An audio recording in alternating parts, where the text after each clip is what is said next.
The Great War is just that. Great. Why would anyone burn their draft card? It is an honor and privilege to serve this grand country of ours, the stripes and the stars with the rights that men have died for to protect, the women and men who have broken their neck for the freedom of speech the U.S. government is sworn to uphold. Or so we're told, Slim. My client, Mr. Charles Schenck, was peacefully giving out letters with simple First Amendment protected saying. I'm not too sure about that one, right? Don't you think that do not submit to intimidation is a bit more intimidating or even a threat? Hold it. This is no form of intimidation technique. Being forced to be in the military is no doubt involuntary servitude, which is prohibited by the 13th Amendment, you know, the slave one. Your Honors, will one of you tell the court, please, exactly what the paper I gave you says? The Executive Committee authorized and Schenck oversaw printing and mailing more than 15,000 leaflets to men slated for conscription. 15,000. 15000. 10 times 1,500. That's 2 7,500s. One could also call that a lot. As much as I dislike you, Edgeworth, I'd say you are right. Objection! 2 things. First, my name is right. Second, what part of peacefully giving out leaflets don't you understand? Look, Wright, these were leaflets about obstruction of military during one of the largest war this country has faced. We need every man out there. With your client attempting to hinder that process, he is effectively killing this nation as a whole. First of all, wow. Second of all, how dare you? Enough of you two. Oh, my bad. This is clear cut to us. The most stringent protection of free speech would not protect a man in falsely shouting fire in a theater causing panic. The question in every case is whether the words are used in such circumstances and are of such nature as to create a clear and present danger that they will bring about the substantive evils that Congress has a right to prevent. Exactly. Your Honors, I think this is a great start to a fantabulastic relationship. Do not push your luck, Edgeworth. Yes, Your Honors.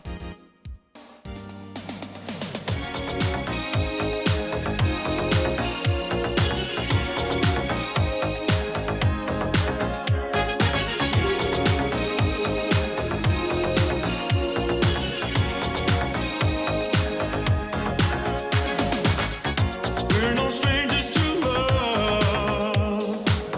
You know the rules, and so do I. I feel commitment's what I'm thinking of. You wouldn't get this from any other guy. I just wanna tell you how I'm feeling. Gotta make you understand. Never gonna give you up. Never gonna let you down. Never gonna run around and desert. You mean to tell us, Mr. Miller, that you see no problem with this? My client, Mr. Marvin Miller, knows he's being charged with violating California Penal Code number 311.2a. And that means what, right? For those of us who don't know. I'm sure everyone involved in this case knows what it means. Every person who knowingly sends or causes to be sent or brings or causes to be brought into this state for sale or distribution or in this state possesses, prepares, publishes, produces, or prints with intent to distribute or to exhibit Edgeworth or really memorized offers the exact law? to distribute, This doesn't look distributes, too or bright. exhibits to others any obscene matter is for first offense guilty of a misdemeanor. Mr. Wright, what is Mr. Miller's take on this? Well, seeing as we're in the Supreme Court in front of all 9 of you, it is not acceptable that he be punished, and when you get... Objection! Just look at the precedent. 2 cases before this were very similar. Roth versus the United States in 57, and one is The other is Memoirs vs. Massachusetts, 1966. We are aware of these cases, and in fact, one of the reasons we granted certiorari to your case, Mr. Wright and Mr. Miller, is because some of us wanted a looser legal definition of obscenity. Gah! Is that so, Your Honors? Yes. Well, in that case, shall I continue? Yes, please, Mr. Wright. How about this? We just take the current law and push it somewhere else. And then we have a different type of system to decide what is and isn't obscene. We like that idea. The first step should be whether the average person, applying contemporary community standards, would find the work, taken as a whole, appeals to the purent interest. Hold it! You can't just make laws like that. This isn't constitutional in the slightest. And the other step, why not have it be whether the work depicts or describes in an offensive way sexual conduct or excretory functions as specifically defined by applicable state law? Brilliant. Let's just add one more to make it a 3-pronged standard. I agree, Your Honors. This is outrageous. You can't possibly be serious, are you? If I may suggest the other. By all means. Make that last one. Whether the work, taken as a whole, lacks serious literary, artistic, political, or scientific value. Alright. Looks like we're done here, and the verdict will be given to you soon. I know you will all make the right decision. We shall enforce this 3-pronged standard. As for Mr. Miller, we have ruled 5-4. In favor of California, the court finds Marvin Miller guilty of the misdemeanor because the material is deemed unsuitable for the general population. Bailiff, get this pervert out of my sight. You know what the problem is? What? You got it set to M for mini, when it should be set to W for wumbo. Patrick, I don't think wumbo is a real word. Come on, you know. I wumbo, you wumbo, he, she, me, wumbo. Wumbo, wumboing. I wonder we'll if a have fall the from this height would be enough to kill me. Wumbology? The study of wumbo? It's first grade, SpongeBob. And Patrick, that, I'm Your sorry I Honors, doubted is you. why the anti-indecency provisions of the Communications Decency Act are 100% unconstitutional. I think my case is solid. Mr. Wright, I think you slurred that last bit. How long were you talking? 3 hours and 27 minutes, Your Honor. Lordy. Mr. Edgeworth, are you sleeping while Mr. Wright has the floor? You're lucky I don't hold you in contempt of court. But, Your Honors, you were also... I was also listening to Mr. Wright. However, just because you were sleeping the entire time, I will ask Mr. Wright, who is representing Reno, to repeat himself. Right? Make it speedy. I have a sandwich that I need to attend to in 5 minutes.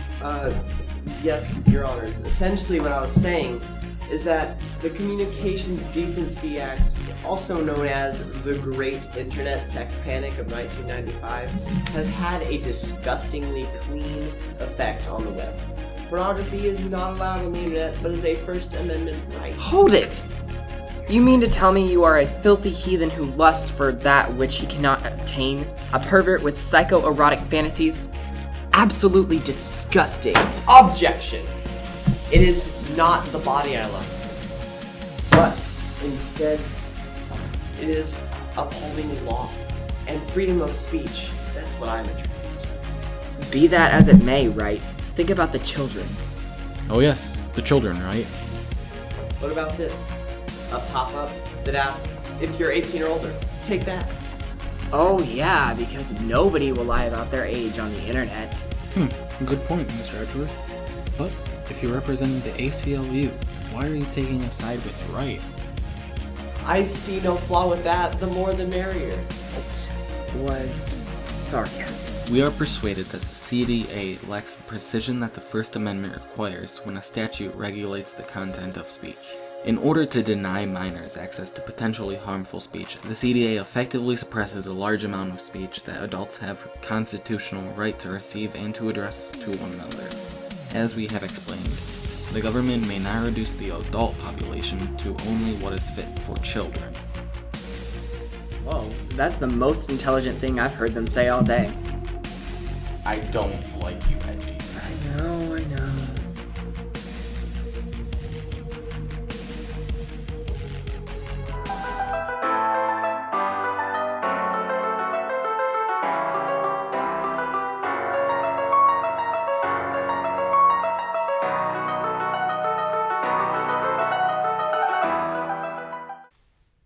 America, the red, white, and blue, we spit on you. You stand for plunder, you will go under.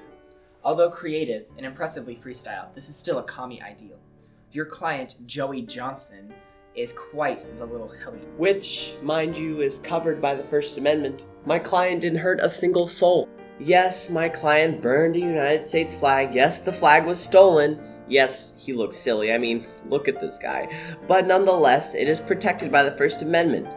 Except the stolen part. Let's ignore that. Okay, ignored.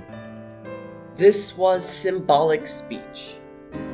Edgeworth, you're quite quiet on the subject. Let your opinion be known. Yes, your honors. And another thing, I like strawberry a ton more than chocolate. Objection! It is my turn to talk about the case, and I will not have that taken away from me. Now that is respectable. Thank you. Now, this flag burning was not constitutional because it represents the great nation that the Constitution was made for. This flag is more than fabric. In fact, Daniel E. Walker collected the burned remains of the flag and burned them accordingly to the military protocol in his backyard. Interesting. Right, we have heard your side, so please allow Mr. Edgeworth a little more time. 10-4. That was pretty much it, your honors. Oh? Yeah. Right, you win. 5-4, good job. Flag burning does not always pose an imminent threat of lawless action. The court, that's us, noted that Texas already punished breaches of the peace directly.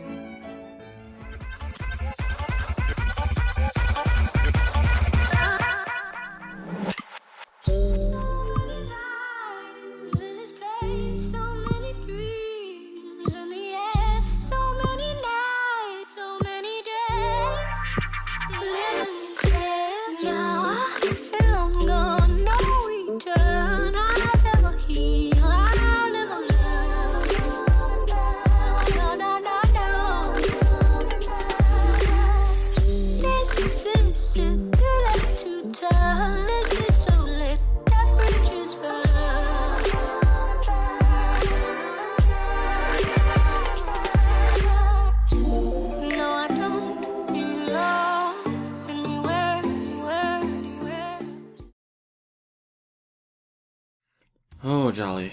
Good. Another continuation of this case that has been diddy-daddling since 1997. What do we have to sit through this time? Pornography, Your Honor. Shocker. Lay it on us. This one's for the kids. The internet is very unsafe for them. Lots of smut. So we're told. I assume this is a child of the Child Online Protection Act. Yes, this is a subscript of COPA. Right now, the COPA gives penalties of a $50,000 fine and 6 months of prison for posting for commercial purposes of content on the internet that is harmful to minors. And refresh us, what is considered harmful to minors? As explained earlier in this video, it follows the 3-pronged obscenity test. So it does. Now tell us, right? What is your end goal here? And keep it short. Make it like a public swimming pool and put so many filters on the internet. That's just one of my many options.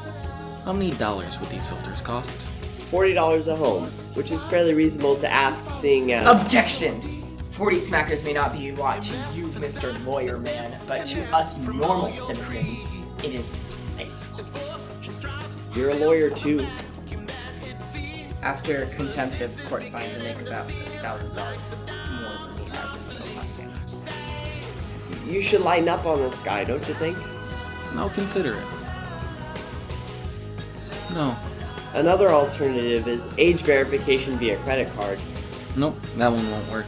Why not? Names will be tied to those filthy smutography sites, and that is a bad idea. What about... We send it back down to the lower court. It is being sent back to the Third Circuit. This would only do more harm than good. Does this mean I win? Sure. Court dismissed. I see a little silhouette of a man. Scaramouche, will you do the fandango? Thunderbolts and lightning, very, very frightening me. Galileo, Figaro. Magnifico! I'm just a poor boy, nobody loves me. He's just a poor boy from a poor family, sparing his life from Your Honors, this act of protest simply cannot be upheld as symbolic speech. Objection!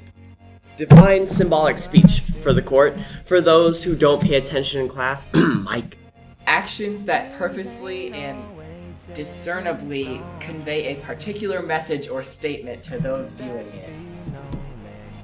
Did you just memorize the dictionary? Let's see, what does avarice mean? It's unrelated to this case, but if you must know, it is an excessive desire of gain, greediness. Back on track. The burning of this draft card was just that. Had O'Brien burned it at home in front of his cat, Frankie, I could understand how that could be against Law 462b3, but he did no such thing. Hold it! The fact of the matter isn't the environment that he destroyed the draft card. The fact of the matter is that it was a government-issued document requiring duty. That's the symbolic part, nerd. It would have been symbolic speech if it was a copy of the draft card and not the original document. Fair point. Do you have any arguments to that, right? Just this. Your Honors, I like turtles. So that is a no. You do not have any valid rebuttal to the United States accusations of Mr. O'Brien. To be fair, Your Honors, I also like turtles. But that shouldn't play no part in this case. Hold it! I just thought of something. Well, let your mind be heard. Okay, get this. The power of the symbolic speech portrayed by Mr. O'Brien is just very strong. Perhaps we're just against it because it was too strong and broke our scales to measure symbols. This is covered by the First Amendment of the Constitution. The only reason we're having so much trouble with it is because it's just too darn strong. That would be great, right? Except you and I both know that what you just spat out, whatever came to your mind, this isn't too strong of speech. This is still illegal at the very least for destroying government. Any other queries before we make our decision? No, Your Honors. I think this case is settled. It is settled. Mr. O'Brien did indeed act criminally. The burning of a draft card is not covered by the freedom of speeches and is not considered a symbolic speech act. However, if, say, a demonstrator destroys a copy of the draft card, that is A1.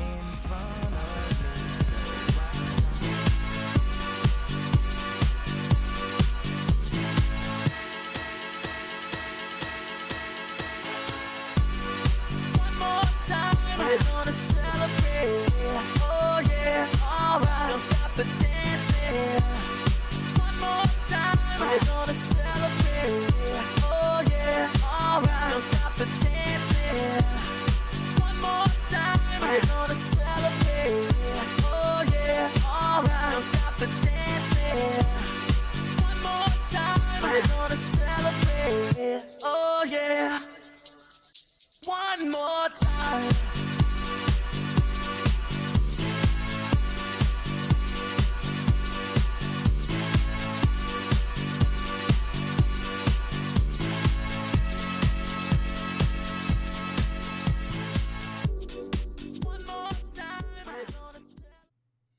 You mean they're just wearing a meaningless armband? I think they intended. I think they chose the message, chose the method of expression. Your Honors, which would not be distracting. Distracting when they are in class. Physically, it wouldn't make a noise. It wouldn't cause a commotion. But don't you think it would cause some people to direct their attention to the armband and the Vietnam War and think about that rather than what they were supposed to be thinking about in the classroom? I think, Your Honors, that it may have made the children think about the Vietnam War perhaps for a moment or two. So there you have it, right? You just admitted that they were a distraction in class. This is understandable that the students were punished for wearing the armbands and suspended. Objection! The Des Moines Independent Community School District would not allow the students to have the armbands on at any Not time. in the building, you mean? It's not limited to the classroom. They could not have had them in the hallways, at lunch, or in the gymnasium. These places would not hinder any type of education or be a distraction. It was still disruptive, was it not? When the students in fact did wear the armbands, the record quite clearly shows that it was not in fact disruptive. There were even teacher testimonies. We have to think then, right? What is the purpose of these armbands? To protest the Vietnam War in a peaceful manner. And peaceful protest is a First Amendment They're right. kids. We all know kids in school don't have rights that adults do. The First Amendment covers all American citizens. The school districts reserve the right to forbid any classroom distraction, and the way that this armband provoked thought of the Vietnam War was what one would call a distraction. Again, the students would get suspended if they even had an armband on in the halls. Now, Your Honors, if it would please the court, I would like to ask a question. Very well, Mr. Wright. Had the Tinker students, instead of wearing a black armband to protest the war, wore a black tie to mourn the deaths caused by the Vietnam War, do you think that the school would still have the right to deny them the wearing of that mourning tie and use it to suspend them for a thought-provoking tie?